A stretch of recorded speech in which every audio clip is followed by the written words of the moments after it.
পাঁচটি হাদিয়া মাহে রমাদান আমাদেরকে পাঁচটি হাদিয়া দিয়ে যাচ্ছে, পাঁচটি গিফট দিয়ে যাচ্ছে।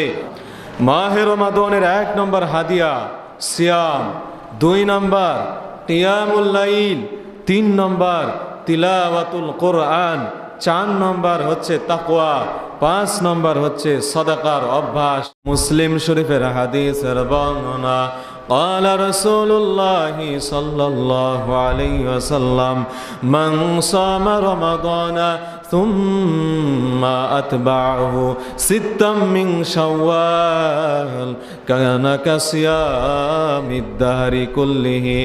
আল্লাহর হাবিব বলেন, আমার কোন উম্মত রমজান মাসে 30টি রোজা রাখলো, এই রমজান মাসের পরে শাওয়াল মাস এসে যাবে, ওই শাওয়াল মাসের 6টি রোজা যদি আল্লাহর কোনো বান্দা রাখতে পারে, মায়ার নবী বলেন কানা কাসিয়ামিদ দাহরি কুল্লিহি, সারা বছর রোজা রাখলে যেই পরিমাণ সওয়াব, সম পরিমাণ সওয়াব আমার আল্লাহ বান্দার আমলনামার মধ্যে দিয়ে দিবে।